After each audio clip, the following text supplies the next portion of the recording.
दुनिया के सबसे बड़े न्यूज सेंटर से ये है बीबीसी ग्लोबल इंडिया। नमस्कार, मैं हूं नेहा भटनागर। हर सप्ताह ग्लोबल इंडिया में हम लेकर आते हैं वो खबरें जो जुड़ी हैं आपसे, तो महसूस कीजिए हमारे साथ खबरों की धड़कन। ग्लोबल इंडिया में इस बार भारत से आम के निर्यात पर यूरोपीय संघ ने लगाया प्रतिबंध, किसानों और निर्यातकों में नाराजगी। पाकिस्तान में ओसामा के नाम पर रखा एक मदरसे ने लाइब्रेरी का नाम, कट्टरपंथी मदरसों से बढ़ी अंदरूनी सुरक्षा की चिंता। ग्लोबल इंडिया में इनके अलावा आप देखेंगे इश्क के इजहार का अलग ही तरीका, यूरोप में बढ़ता प्यार के तालों का चलन।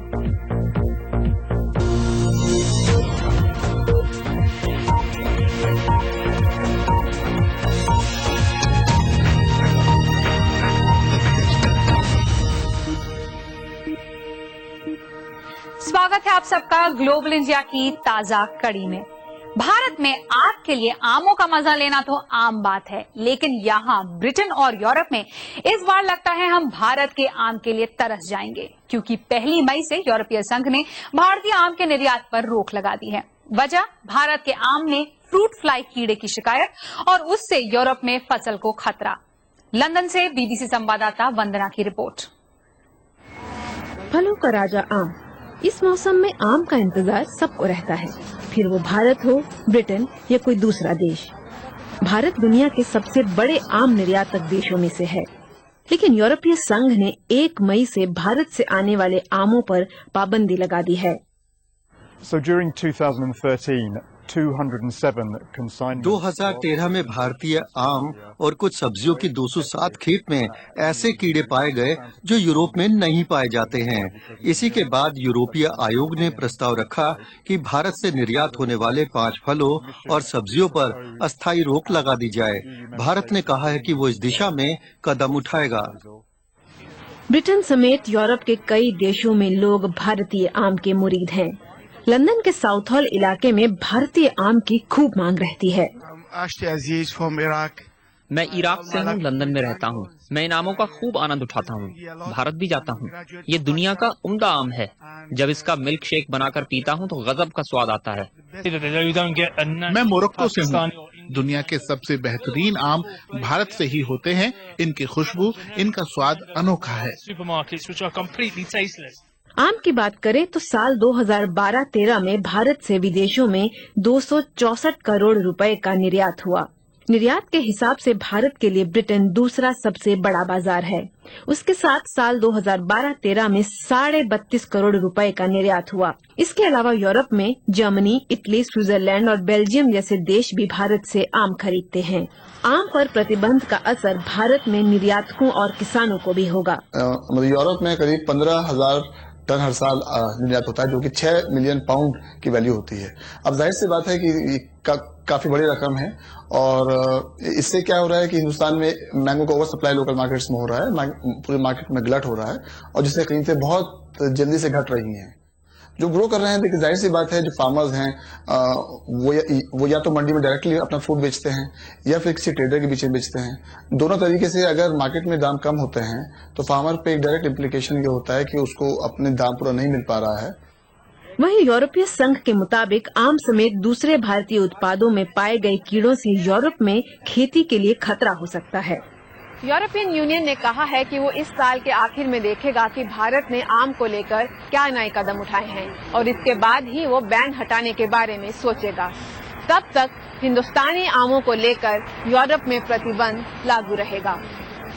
वंदना, बीबीसी, लंदन।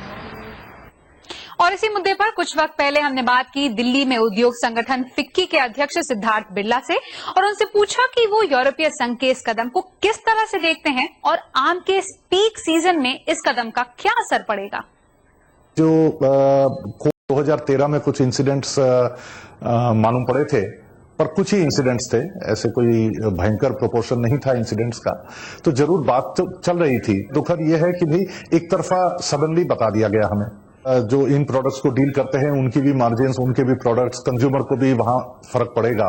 पर सबसे ज्यादा मैं समझता हूं, समझ लीजिए करीब 100 करोड़ का एक्सपोर्ट हो रहा होगा हिंदुस्तान से ईयू को आमों का, और एकदम पीक सीजन है। तो एक तो पीक सीजन होने के अलावा होने के कारण कोई प्रिपरेशन टाइम नहीं मिली किसी को, और अगर 100 करोड़ का नुकसान होता है ट्रेड में, तो ये 100 करोड़ रुपए अल्टीमेटली सीधा डायरेक्टली इनडायरेक्टली किसानों के पास ही पहुंच रहे थे। तो उससे जरूर नुकसान होगा, और काफी कॉन्सेंट्रेटेड जैसे महाराष्ट्र और इस एरिया में अल्फोंसो ज्यादा बिकते हैं, तो उन स्टेट्स में ज्यादा फर्क पड़ेगा। तो अब इस पाबंदी के मद्देनजर क्या भारत में किसानों को कुछ अलग करना होगा ताकि उनका उत्पादन इन मानकों के मुताबिक हो? मेरा मानना है कि अगर हिंदुस्तान दुनिया में एक्सपोर्ट कर रहा है तो इसमें इंडिया और ईयू के स्टैंडर्ड्स का फर्क नहीं पड़ना चाहिए, क्योंकि जब हम एक्सपोर्ट करते हैं तो हम टारगेट कंट्री के स्टैंडर्ड्स को हमें मीट करना है, और हमारे लिए इस एरिया में ज्यादा तकलीफें पैदा नहीं हुई हैं। जापान भी जाता है हमारा माल, अमेरिका भी जाता है, तो कोई ईयू कोई बहुत अलग तो है नहीं। तो जरूर इसके पीछे शायद और कोई चीजें हो सकती हैं, मैं समझ नहीं सकता हूं, बट हो सकता है there is some other agenda. तो अब आगे क्या हो सकता है? क्या और असर पड़ सकता है भारत से निर्यात होने वाले उत्पादों पर? आगे इम्प्लीकेशंस तो कई हो सकते हैं। आज आम और वेजिटेबल्स पे लगा, कल और कोई चीजों पे लग सकता है। इन कई प्रकार से ये सोच रहे हैं कि भाई ईयू अपने आप को क्या एकदम दुनिया से अलग तो नहीं मान सकता, क्योंकि आज खाली हिंदुस्तान के आम वहां जा रहे हैं ऐसी बात नहीं है। हर एक देश से, हर एक अफ्रीका से, हर एक एशिया से, दूसरे देशों से आप प्रोड्यूस इंपोर्ट करते हैं। तो ऐसी बात तो नहीं है कि भाई एक ही जगह आपको फ्रूट फ्लाई मिली और उससे कारण तो हमेशा अगर कोई डिसीजन देगा तो उसका कारण जरूर बताएगा, पर वो कारण काफी है या नहीं वो हमें सोचना है। ये थे दिल्ली से फिक्की के अध्यक्ष सिद्धार्थ बिरला। ग्लोबल इंडिया में आगे देखिए, एवरेस्ट पर हिमस्खलन में 16 साथियों की मौत के बाद शेरपाओं ने रोकी चढ़ाई।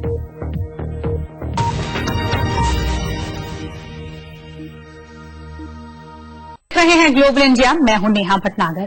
पाकिस्तान की राजधानी इस्लामाबाद में एक मदरसे की लाइब्रेरी का नाम बदलकर ओसामा बिन लादेन के नाम पर रख दिया गया है। मदरसे को वो कट्टरपंथी मौलाना चलाते हैं जिनका नाम विवादास्पद लाल मस्जिद से भी जुड़ा है।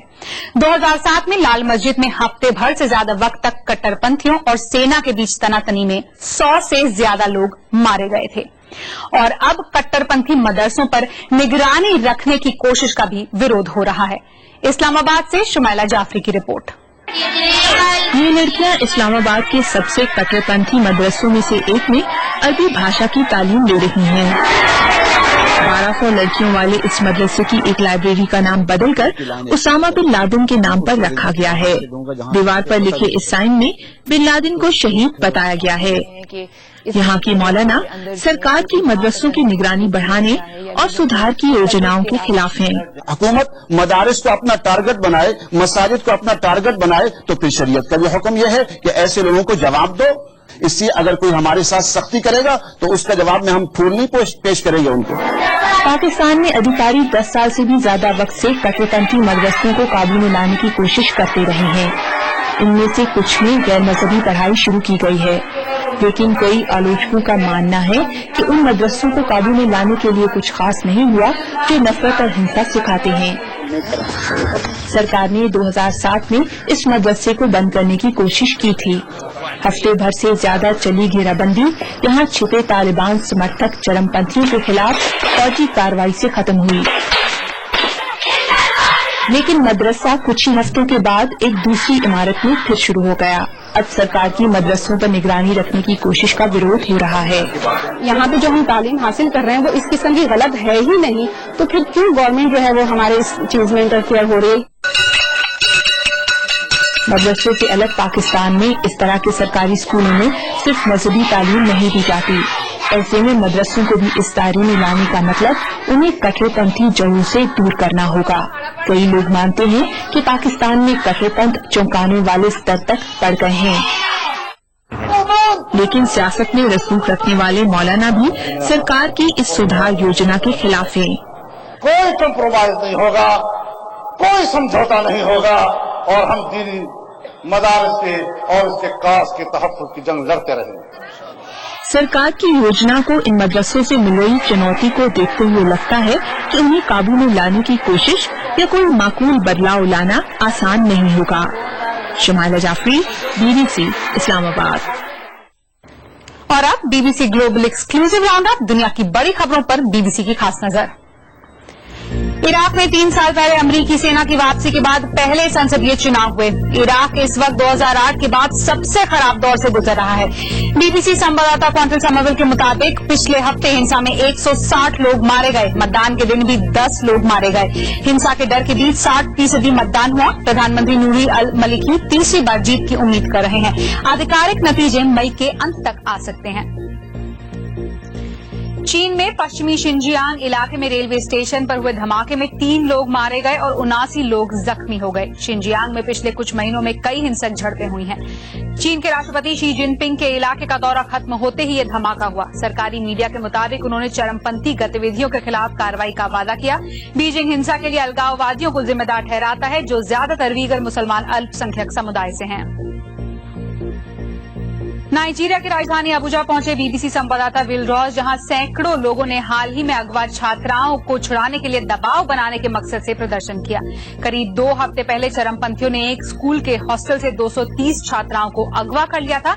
इसके लिए इस्लामिक चरमपंथी संगठन बोको हराम को जिम्मेदार ठहराया जा रहा है। हालांकि बोको हराम ने इस आरोप का कोई जवाब नहीं दिया। माउंट एवरेस्ट पर हाल ही में हुए हिमस्खलन में 16 शेरपाओं की मौत हो गई। इसके बाद शेरपाओं ने इस साल एवरेस्ट की चढ़ाई नहीं करने का निर्णय लिया। इस मामले पर नेपाल की सरकार शेरपा समुदाय से बातचीत कर रही है। इस साल करीब 300 से भी ज्यादा विदेशी एवरेस्ट पर चढ़ाई की तैयारी में थे, जो शेरपाओं के काम और योगदान के बगैर एक तरह से नामुमकिन होगा। क्या असर पड़ा है इस हादसे का शेरपा समुदाय पर और क्या है उनके मुद्दे? BBC report. 1953 में एवरेस्ट पर पहली फतह के बाद से अब तक 4000 से ज्यादा लोगों ने यहां झंडा लहराया है। हर साल सैकड़ों की तादाद में दुनिया भर से पर्वतारोही नेपाल में इस हिम शिखर को छूने की तमन्ना लिए पहुंचते हैं। इस रोमांचक अभियान में अहम योगदान देते हैं स्थानीय लोग, जो शेरपा और तमांग जैसे समुदायों से आते हैं। अपनी जान पर खेलकर ये शेरपा न केवल पर्वतारोहियों को रास्ता दिखाते हैं, बल्कि उनका सामान भी ढोकर पहुंचाते हैं। लेकिन 18 अप्रैल की हिमस्खलन की घटना ने इनका मनोबल तोड़ दिया है, जिसमें इन्होंने अपने कई साथी गंवा दिए। काजी शेरपा 3 घंटे तक बर्फ में दबे रहे। अभी खतरे से बाहर हैं, लेकिन सदमे को भूल नहीं पा रहे। अचानक हम पर बर्फ गिरी। सब कुछ बेहद डरावना था। ये मेरी आखिरी चढ़ाई थी। अब मैं दोबारा एवरेस्ट पर नहीं जाऊंगा। नेपाल में हुए हिमस्खलन हादसे में अनिता तमांग ने अपने पति को खो दिया है। अब 11 महीने की बच्ची की जिम्मेदारी पूरी तरह इनके कंधों पर है। ये चाहते हैं कि सरकार इन्हें नौकरी दे, ताकि वो अपनी बच्ची का पालन पोषण ठीक से कर सकें। सैकड़ों शेरपाओं को आर्थिक संबल देने वाली पहाड़ों की ये चोटियां अब उन्हें रास नहीं आ रही, क्योंकि गाइड और कुली के रूप में काम करने पर न तो इन्हें अच्छी पगार मिलती है और न ही दुर्घटना की स्थिति में उचित मुआवजा। शेरपा की जिंदगी आसान नहीं। हमें अक्सर हिमस्खलन जैसी परिस्थितियों का सामना करना पड़ता है और हम पीठ पर भारी बोझ लेकर चल रहे होते हैं। ज्यादा ऊंचाई पर समस्या और बढ़ जाती है। नेपाल सरकार को पर्वतारोहण से काफी आमदनी होती है। नियमों के तहत इस आमदनी का 30% हिस्सा शेरपा लोगों तक पहुंचना चाहिए। लेकिन शेरपाओं का आरोप है कि कमाई का ज्यादातर हिस्सा इस काम में लगी कंपनियों के मालिकों की जेब में चला जाता है और उनकी हालत खराब की खराब बनी रहती है। लेकिन अब इस हादसे के बाद ये लोग चाहते हैं कि परिस्थितियां बदलें, उन्हें उचित तनख्वाह और मुआवजा मिले, साथ ही दुर्घटना से निपटने का प्रशिक्षण भी। BBC report. ग्लोबल इंडिया में आगे कराएंगे सौर ऊर्जा से उड़ने वाले विमान की सैर।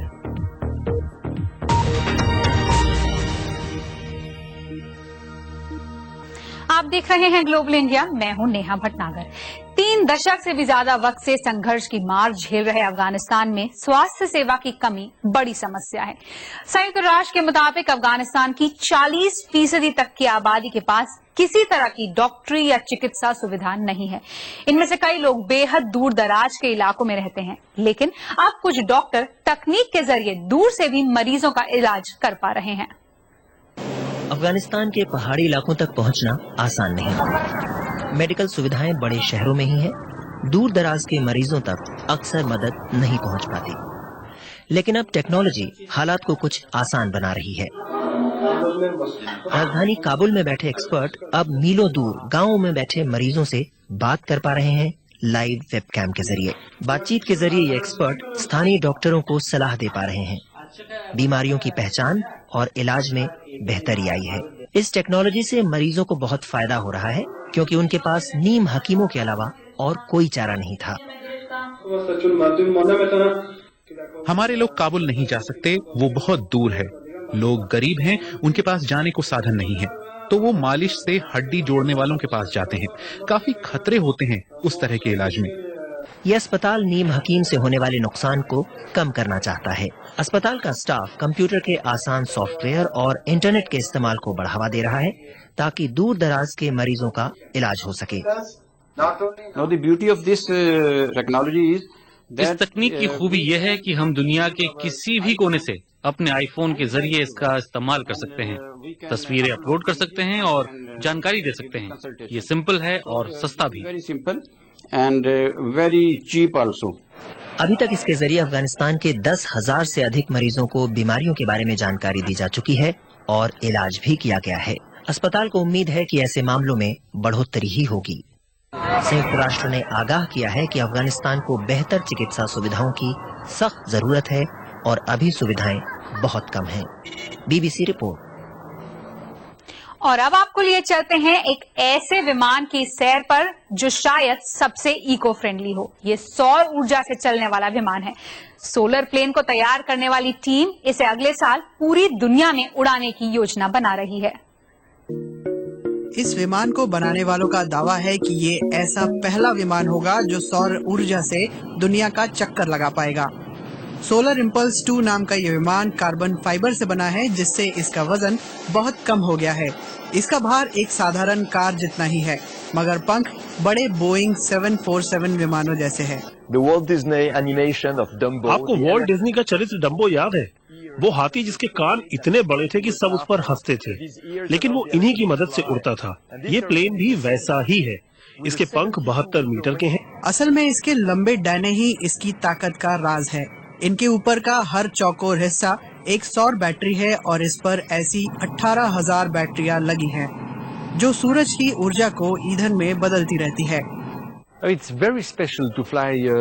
ऐसे किसी विमान को उड़ाना बहुत खास बात है, क्योंकि आप सुबह डिस्चार्ज बैटरियों के साथ उड़ान भरते हैं, 9,000 मीटर ऊपर आते हैं और उड़ते उड़ते बैटरी पूरी चार्ज हो जाती है।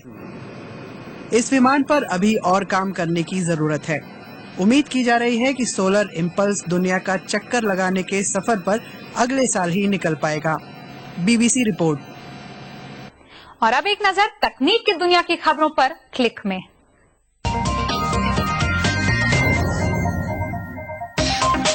क्या आप डरते हैं कि आपकी निजी जानकारी गलत हाथों में पड़ जाएगी? फेसबुक ने नया फीचर लॉन्च किया है, जिसके तहत आप सभी ऐप्स का इस्तेमाल कर सकेंगे बिना साइन इन किए। यानी कोई भी ऐप आपकी निजी जानकारियां नहीं ले सकेगा। फेसबुक के मालिक ज़करबर्ग का कहना है कि ये बिना डरे नए ऐप्स को टेस्ट करने का नायाब तरीका होगा। माइक्रोसॉफ्ट ने इंटरनेट एक्सप्लोरर का इस्तेमाल करने वालों को आगाह किया है, क्योंकि हैकर एक्सप्लोरर में एक त्रुटि के कारण आपके कंप्यूटर तक पहुंच सकते हैं। ये गड़बड़ी इंटरनेट एक्सप्लोरर वर्जन 6 से 11 की है। कंपनी ने कहा है कि ग्राहकों की सुरक्षा के लिए जरूरी कदम उठाए जाएंगे। गूगल ने घोषणा की है कि उसने ऐप फॉर एजुकेशन स्कीम के तहत लाखों छात्रों के जीमेल अकाउंट की स्कैनिंग करनी रोक दी है। ऐसी रिपोर्टें थीं कि ये अमेरिकी निजता कानून का उल्लंघन हो सकता है। गूगल ने पिछले महीने इस तरह के स्कैन की जानकारी दी थी। गूगल ने बिजनेस और सरकारी जीमेल अकाउंटों पर विज्ञापन भेजने पर रोक लगाने की भी बात कही है। और आखिर में, अगर आप उत्तरी कोरिया जाने की योजना बना रहे हैं या फिर दुनिया के इस बेहद गुप्त रहने वाले देश के बारे में जानना चाहते हैं, तो दुनिया का पहला उत्तर कोरिया ट्रैवल गाइड का ऐप बाजार में आ चुका है। इस ऐप में उत्तर कोरिया की हजारों अप्रकाशित तस्वीरें, ट्रैवल गाइडों के अनुभव, कीमतें और कई टूरिस्ट स्पॉट्स के लिए पूरी जानकारी उपलब्ध है। ये ऐप 7 मई से एंड्रॉइड और iOS पर उपलब्ध होगा।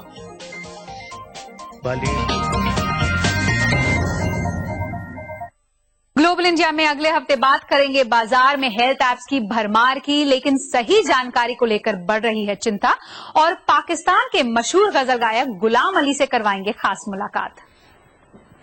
भारत में तो अक्सर ऐतिहासिक इमारतों या पर्यटन स्थलों पर लोग दिल की बातें लिखकर प्यार का इजहार करते हैं और कई लोग इसकी आलोचना भी करते हैं, लेकिन आजकल लंदन और पेरिस में अलग ही तरीके से इजहार मोहब्बत किया जा रहा है, लव लॉक या कहें प्यार का ताला टांगकर।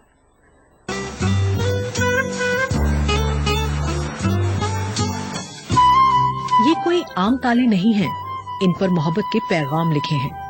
दिल की बातें इनमें कैद कर प्रेमियों ने लंदन के मशहूर मिलेनियम ब्रिज पर ये ताले लटकाए। माना जाता है कि प्यार का इजहार करने के लिए ताले लटकाने का चलन दूसरे विश्व युद्ध के दौरान सर्बिया में शुरू हुआ, जब सैनिक मैदान जंग जाते थे, लेकिन अब ये बाकी यूरोप में भी लोकप्रिय हो रहा है। इस चलन के पीछे सोच ये है कि प्रेमी अपने लिए किसी खास जगह पर ताला लटका दे और चाबी फेंक दे, ये मानते हुए कि उनके दिल हमेशा एक साथ बंधे हैं। लेकिन हर कोई इसे रोमांटिक नहीं मानता।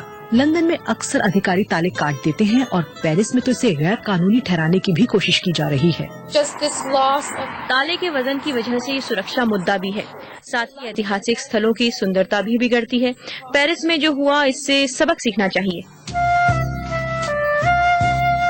लेकिन ऐसा नहीं है कि सिर्फ मशहूर जगहों पर ही प्रेमी ऐसे लव लॉक लगा रहे हों। लंदन की इस मामूली सी जाली पर भी लोग इस तरीके से अपने प्यार का इजहार कर रहे हैं। लोग खुलेआम बिना किसी की इजाजत के नए नए तरीके से एक दूसरे के लिए प्यार दिखा रहे हैं। लेकिन क्या ये नामुकेर कर या ग्राफिटी की तरह ही सार्वजनिक जगहों को बदसूरत करने जैसा नहीं है? मुझे नहीं लगता कि ये अपनी भावनाओं के खुलेआम इजहार से ज्यादा कुछ। जगह रोमांटिक हो या नहीं, प्रेमी प्यार जताने के नए तरीके ढूंढ ही लेते हैं। BBC report. ग्लोबल इंडिया में इस बार इतना ही। लंदन में BBC ब्रॉडकास्टिंग हाउस से हमारी पूरी टीम को अनुमति दीजिए। नमस्कार।